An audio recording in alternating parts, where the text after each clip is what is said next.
Guys, it's Emily. She's Got the Book. I'm going to do something awesomely bossy today, and I'm going to recommend some books and some series that you need to read this summer.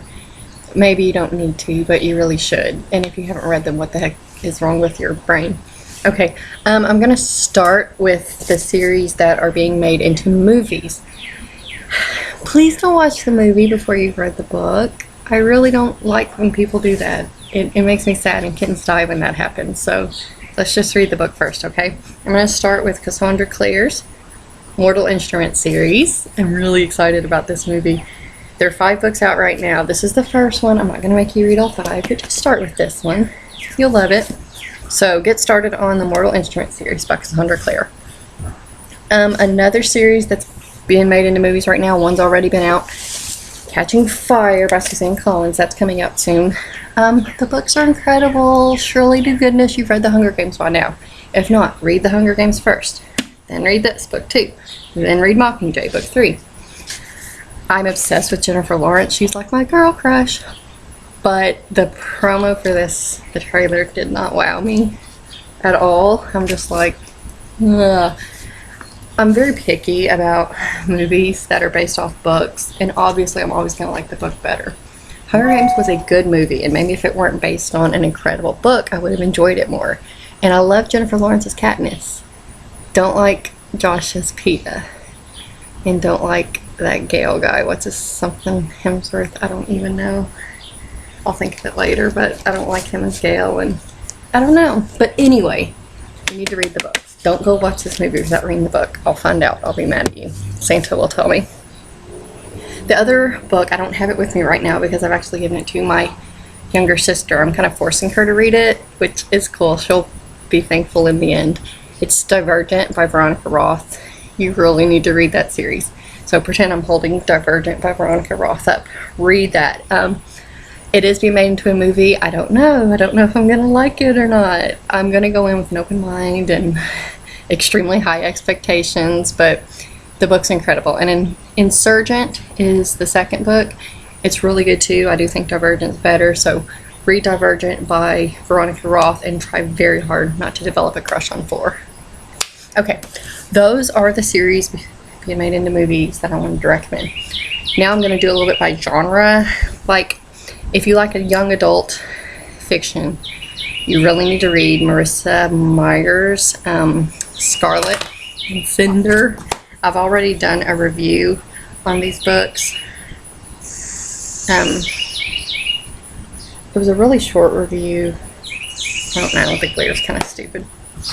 I kind of want to go back and do like a 20-minute review now and read passages and everything just because I love Cinder and Scarlet so much. But you need to read that series. As far as I know right now, it's not being made into a movie, maybe someday, but you need to read that. Okay, that was for young adult. If you're into suspense, I'm going to recommend Gone Girl by Gillian Flynn, which I have done a review for. You can go back and watch that video too, so I'm not going to show it off to you.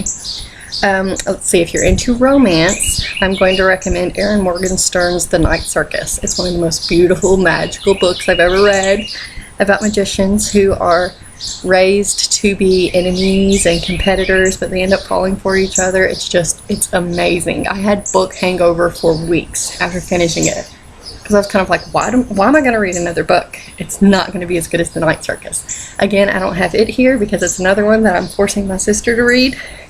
Please read The Night Circus. Let's see, if you're into horror and getting scared, and let's face it, some of us are, I'm going to recommend anything by Stephen King. I would just say maybe start with the 2 books that I started with because they helped me develop an unhealthy infatuation with Stephen King.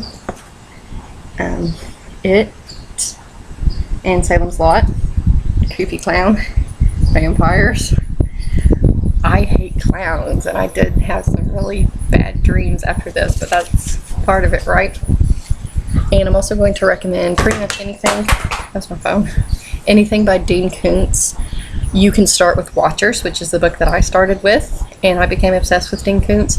Dean Koontz and Stephen King, anything you read is going to be amazing, but I mean, Watchers or maybe the Odd Thomas series, those are great. Koontz is awesome. And then I was going to recommend a few classics and maybe some older books. Like for instance, if you want to read a classic this summer, and good for you if you do, thumbs up. Jane Eyre, obviously by Charlotte Bronte, which I have also done a review for. Wuthering Heights by her sister Emily Bronte, no review yet, someday. Maybe Pride and Prejudice by Jane Austen, and also the Agatha Christie books. I haven't done a review for any of them yet, but they're all amazing. They aren't as old and as classic. They're usually from like the 30s, 40s, 50s, you know, mid 20th century or whatever, but they're incredible. You know, she's the queen of mystery. I started with, I think it was And Then There Were None, so I would highly recommend that book. Murder on the Orient Express is good too. I mean, pretty much anything, especially with, I don't know how to say his name, Hercule or Hercule. I really don't know how the proper way to pronounce it is, but her male detective will say that. Any book with him in it is great. And anyone that wants to tell me how to pronounce that, you're welcome to, because I'm clueless. Okay. Oh, I was also going to say, like, if you're into things like that are a little more sultry and erotic, I would recommend Georgia Cates's Beauty series. Beauty from Surrender, Beauty from Pain. There's 2 out right now. And I have it on my Kindle. I can show you pictures. Dun, dun, dun, dun, dun, dun. Beauty from Pain is the first one. It's a picture of a scantily clad lady. Don't freak out. And then there's Beauty from Surrender also. The writing and characters are amazing. The writing was so much better than 50 Shades. And the characters were so much better too. The female Laura Lynn is 1,000 times better than Anastasia. And the books are as good as Sylvia Day's Crossfire series, if not better. So if that's what you're into, if you're wanting some romance and some sultriness, I would recommend the Beauty series by Georgia Cates. Okay, I think I've given you enough to read to keep you busy. You don't have to do it, but like I said, Santa will tell me. I hope you all have a wonderful week. Tomorrow's 4th of July, so I hope you have a great holiday and a holiday weekend. I will see you soon, or you will see me soon. I probably won't see you in my next video, but I'll have some reviews coming up. I do have a huge stack of books, and so I'll try to get a few reviews out of there for you. Thanks for watching, and check back soon, and have a great day. Goodbye.